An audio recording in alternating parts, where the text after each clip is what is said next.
Welcome to part 4. Today's episode is going to be about how we go from this into special effect, cut to finish prop. Okay, back.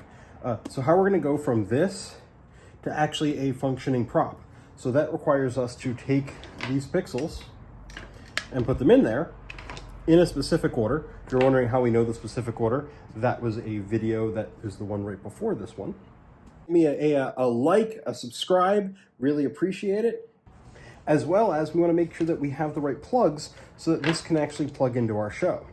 So this is kind of a video I wish existed when I got started in this hobby. So I decided to make my version of it to hopefully help the people that are coming after me. So a few things I want to explain what's on the table and the role of everything. The prop you should understand at this point because we made that. These are pixel pushing pliers. They are not required. You can push pixels by hand, but these are like anywhere between $5 and $15. And they do make the job a lot easier and a lot easier on your hands. So I do recommend picking up a set of these if you're going to be doing a lot of this. Next we have wire strippers. Well, because we're going to need to attach some wires to the end of these. And these are the IRWIN VISE-GRIPs that everybody in the hobby pretty much recommends. They work really well. They're actually able to strip all 3 wires at once, which is a really nice time saver. They can also cut wire right here, or you can just use these to cut wire. This is just a big old pair of pliers that happen to have some pretty beefy wire cutters there. Next, you will need pixels. This is what's left of a 100 count string. We only need 25 for this, so I'm going to show you how we customize that. And in this case, I actually have them on. You never want to cut pixels while they are on or have power, so we'll turn them off before we do the cutting. But I have them on for a reason here, because while I run Falcon controllers in my actual show outside, and usually used in the off-season a Falcon Pi player on a Raspberry Pi with a Falcon Pi hat to do a lot of my testing, while my show is actually going on, I have to go to a little smaller of a setup. And in this case, I'm using this guy right here.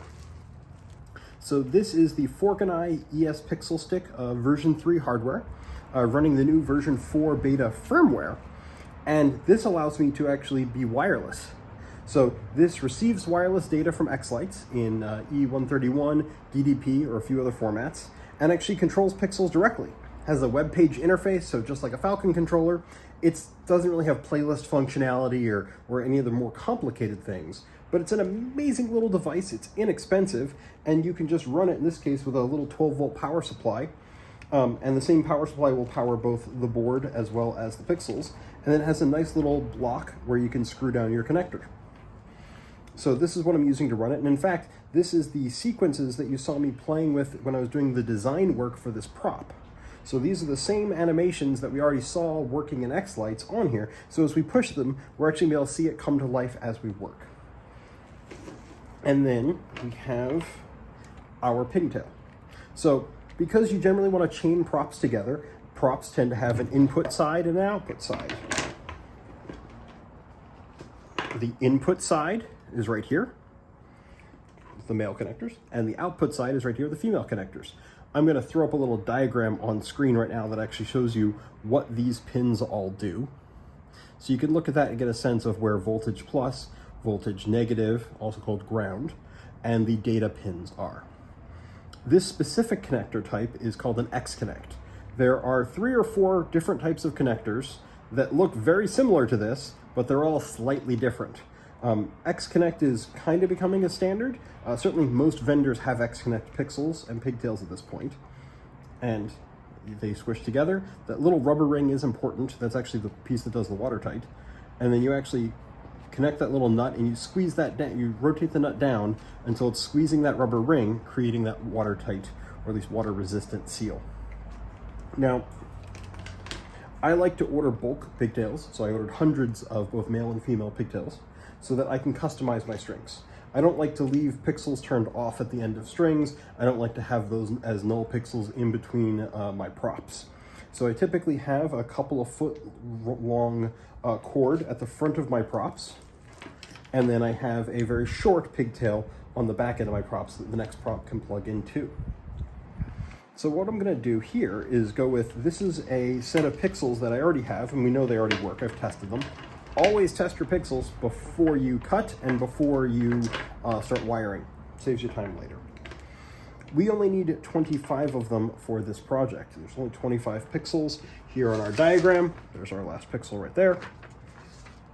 So I'm just going to count them off and make sure you're counting from, I guess you don't have to, but you should probably count off from the start side. 1, 2, 3, 4, 5, 8, 9, 10, 11, 12, 14, 15, 16, 17, 18, 19, 20, 21, 22, 23, 24, 25. That means that would be 26. I'm going to hold 25. And this is the technique I use. So I take a rubber band and I put it on the last pixel that I want to use. I take another rubber band and I put it on the first pixel that I'm not going to use. Okay, and then I count from that one again and make sure, because once you cut them, if you made a mistake at this point, then you're going to have to do more soldering. So 1, 2, 4, 5, 6, 7, 8, 9, 10, 11, 12, 13, 14, 16, 17, 18, 20, 21, 22, 24, 25. Okay, we counted forwards and backwards. We know we're good. Just when you're dealing with things that are like, you know, in the hundreds, you definitely want to make sure you get it right. All right. I tend to err on the side of giving the string that I'm going to use on that day a little more of the cord, because it's going to make the next step, the soldering, a lot easier. I think the ease is worth the cost of this being a less functional pixel if I'm going to use it again in another prop later. But you can cut it right in the middle if you want. That's up to you. All right. Toss that out of the way because we're not going to use that right now.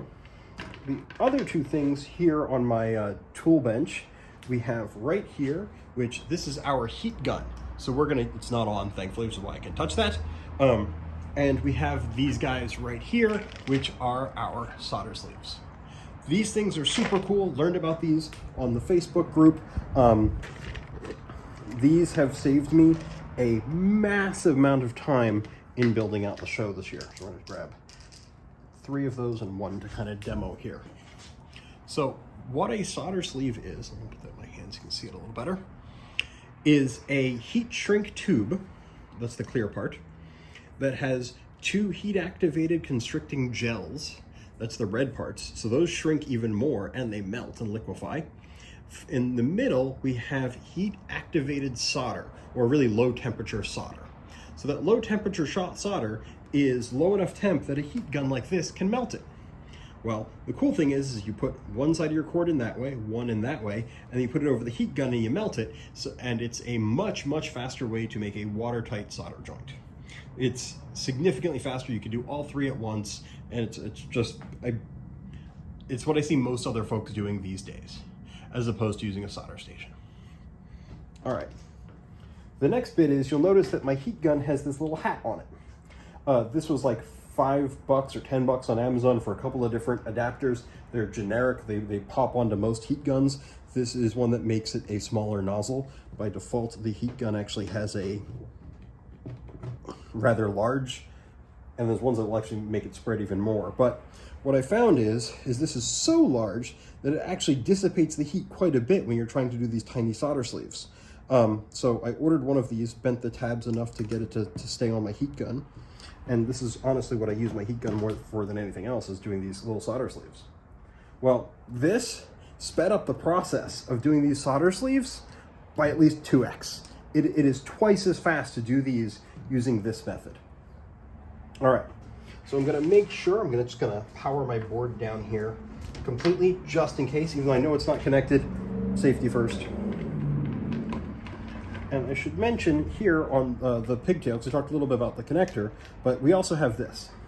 So this is another piece of heat shrink tubing. It's an extra long piece that I cut. I get the big spool, and I'll put a link up to the ones I actually directly use off of Amazon. And this actually has a little bit of meltable glue inside. It's got a very thin brushing of glue on the inside of the tube. So what happens is even though these are already watertight, I do all 3 of the connections, get that going. I plug in the string, I make sure everything is working the way it should. When I'm sure everything is working great, then I connect this like that, and then I heat shrink this over it, just to give me not only extra water tight, but this actually also helps basically stiffen this up and make it so that it's less likely to break. So it just adds one more layer of protection onto my strand.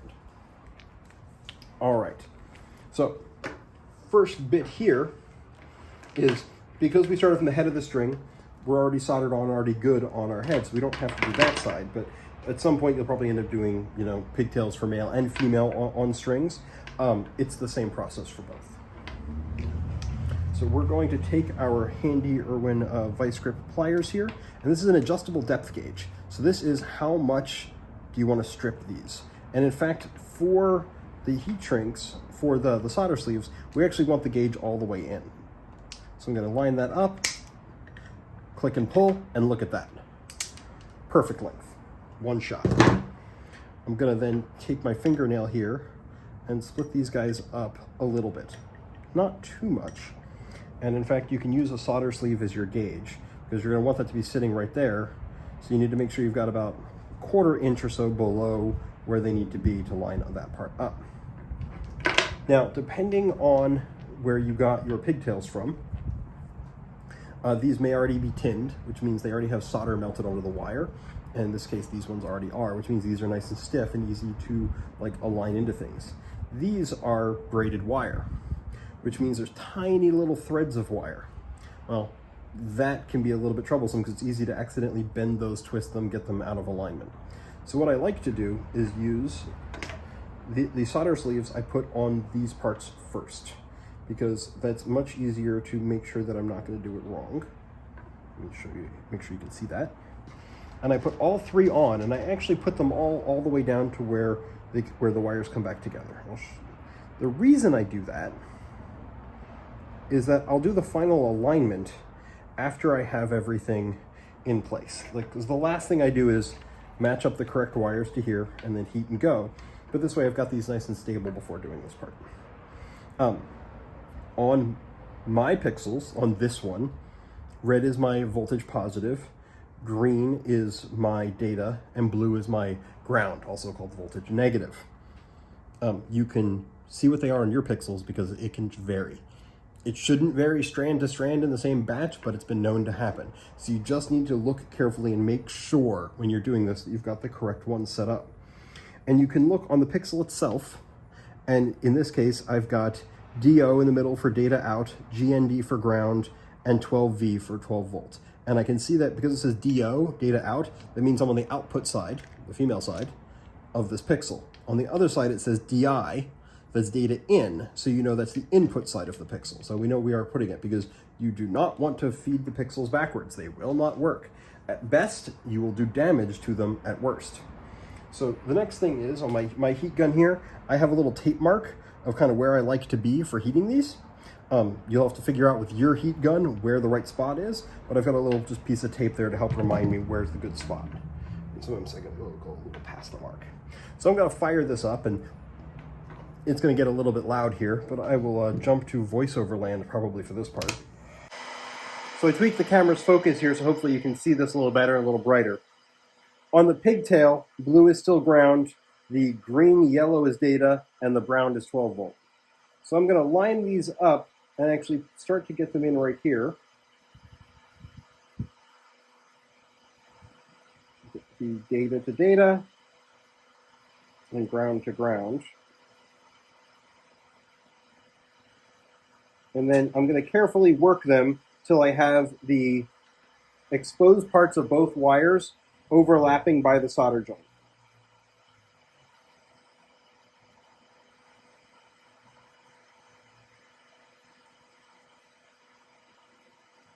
Just there. Yeah. Now, because there's a lot of mass hanging off the pixels, it can be a little tricky sometimes, depending on where you're holding them, that things can slide out of the way a little bit. So we don't want that to happen. So you want to make sure you're as aligned, as careful as possible, and you're going to need to flip it over at least once during the heating. So here we go. I'm going to try to actually heat the ends, actually get those to close up a little more first, because that will prevent the slipping.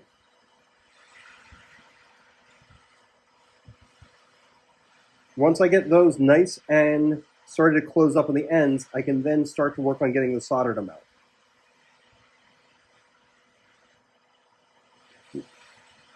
I don't have any heat right where my hands are.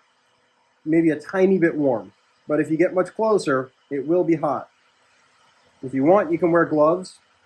When working with any tools, I do recommend safety glasses.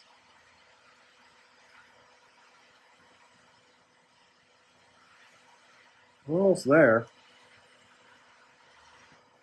Let's take a look. That is melted solder. And most of those are going to heat that one up a little more. There we go. You want to look for there to not be a bump anymore. The tube should be flat across. That is quite good. You can see that the red gel melted on all of them as well. And that is a really good solder joint. So I'm going to kill the power to that for a moment here so it cools off. In general, when I'm doing lots of these, I try to stagger my work so that I have as many things ready to go in solder so I can leave the heat gun on and just go to the next one, go to the next one. The same for, I then put it back on after I'm done testing to go plug all of these on. Let that sit for a second here and cool off. Now that's in, let's make sure we didn't do any damage to our string here. We're going to plug that back in and then plug in our connector. And there we go. Everything appears to be lighting up the way I would expect here. That's a good sign. All right, now we're going to go put a different test sequence on this just to make sure we can see that something is running from that. So we're going to put another string on the end of it, put a longer test sequence on this and make sure that connector works. So, all right, we're running a little test pattern there on it. We're going to take our newly made connector. We're going to make sure that works. We're going to plug that in. And yep, look at that. Connector works because the next strand of lights lights up well. So we're good to go. So now we can heat shrink this on and then push some pixels.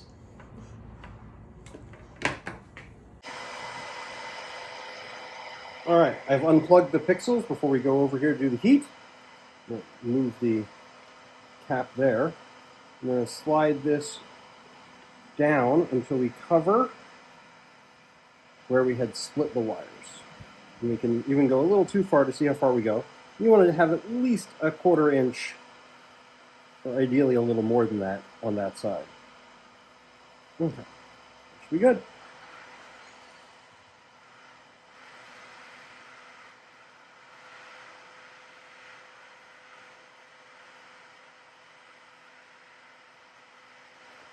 And what you'll see is you'll actually see the glue bubble out. And that means you know that you are nice and tight, that that is as water resistant as is practical seal. Use a little more, a little bit of a gap right there, more than I would like. That is still hot, right there.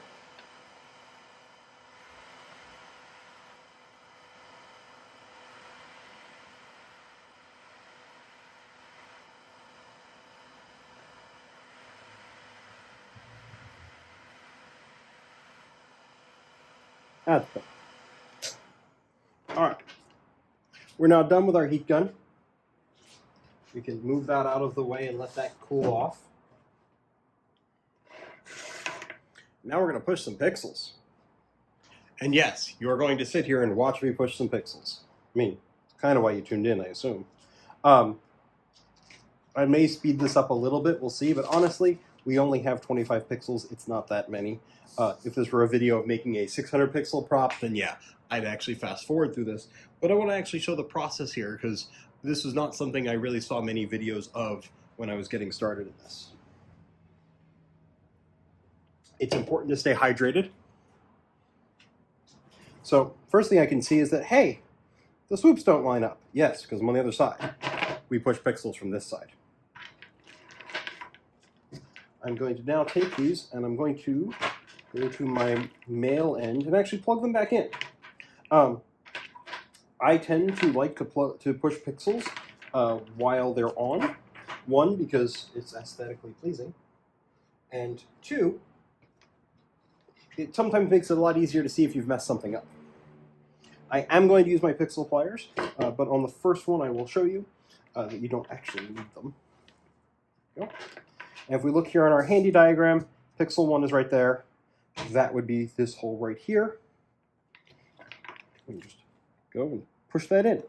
With the way I've designed these, they're a relatively loose fit. I mean, it's enough that like it still takes some force to wiggle it out, but they shouldn't really wiggle out on their own. It's just enough to really kind of get in there. Some earlier props I made, they were much tighter. You had to put them in, they'd strip off the plastic. In my show testing so far, this seems to be just about enough. You might want to print more tabs or longer tabs if that works better for you. Give it a shot. There's no official answer. It really depends on the tolerances of your printer, quite frankly. All right, then pixel number 2 is right here. And then pixel number 3, we jump a hole. And then here's where we start to go backwards. And we come over to here and put that one in. And then number 5, we are right there. And now we have our first set in. Look at that. Isn't that pretty? And we can see that it's actually already doing things that make sense looking at the sequence. All right, number 6 is a bit of a jump. That's the other side of 1, right here. And I said I'd use the pixel pliers, so I'll show you how those work. Especially if you're doing things like Coro, the pixel pliers can be a real time saver because those do tend to take a bit more force depending on your Coro. So this is number 6, and then number 7 is the skip a hole. Push that in there, and you can see, like with these, it's actually pretty easy to push too far because this prop is designed to go in just right. But if you wanted to, you could, go all the way through with that. But that's not the goal. We want it to go right to that ridge line. And then I will do the pliers again here for number 8.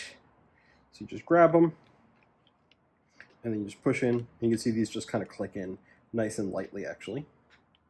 Then we'll go underhanded and do that one to there. And then honestly, because my tolerances are really good on this model, I'm very happy with just pushing these in like that. Depends on your personal preference how you want to handle crossing wires. So I'm going to go under here, pop that guy back out, and then pop this guy back in.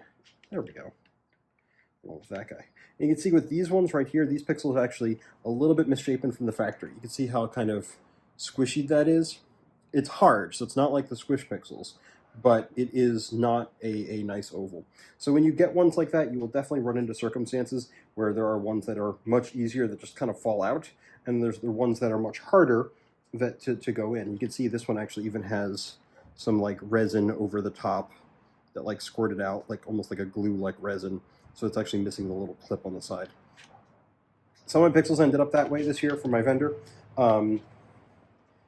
They've been okay otherwise, but I think I'm going to go with something with a little more tolerances next year. If your pixels are too loose, you can come back with a hot glue gun and just a dab of hot glue on the back. Will help hold things in place. But we can start to see our sequence and patterning really coming together now, which is fun. All right, next we are up to this guy right here, which is coming off of right there. It's 10. So this will be number 11. So we'll put in number 11 right here. And then now you start to get into the muscle memory of like already knowing without looking at the diagram of like, okay, we skip, we come back under, we come back under, and then we come across. If you've got, kids living at your house, this is a great thing to get them started in the hobby, especially the pixel pushing part, because it's nice to have somebody to help you do it, quite frankly, because, I think this year my family pushed right around 10,000 pixels for our show. And it's some nice quality family chatting and bonding time. Also, it will save your thumbs, so that you're not the only one having to deal with all of that. All right, that was number 21. Since we are almost done here, we're going to go to 22. And this is where, when we talked about the design, where technically, yes, I could have gone blah, blah, blah, and been finished, but that would have messed up our pattern in software, and it would have just been, like, on the muscle memory of making these, keep it the same to keep yourself sane, because while this is only one we're doing, if you're making, say, 25 of these, you want to just keep that pattern the same, because then it's just fast and easy. Oops, I pushed that one out from the other side. Okay, we're going to put that one in right here. And then here's our last one, right where it's supposed to be, always a good sign. You can zip tie these to different parts of your model or hot glue, just so that it's not quite so dangly. Usually I do. On other iterations of my models, I've actually put like little pre-drill holes through them for zip ties. We didn't in this particular one. I probably also should have put like 2 extra holes there to the sides for zip ties. So maybe you'll see if I decide to update the model, or maybe you'll do a remix. And then we turn that around, and hey, we have an actual working, finished prop. And hopefully yours looks something like this too. Or if you made something completely different but use this as a guide, hopefully yours looks completely different but does what you expect it to do. In this case, this is what I expect this to do. And what's great with the little hook is that you can just easily hang this from a cup hook. So it makes it a very easy type of prop to just, you know, I'm gonna improvise a hook here. There you go. And you got your prop hanging somewhere. That's soldering, making your connectors, and making your prop work in a video here. That guy a little bit there. Yeah, that looks pretty good. Oh, that one's out. So when you got guys that are like constantly falling out, tiny bit of hot glue will do you. I have a wireless, cordless hot glue gun for just that purpose. But I'm pretty happy with that. I'll leave you with these pretty blinky light patterns, and I'll actually lower that back down into the shot. Thanks for watching. Give me a like, a subscribe. Really appreciate it.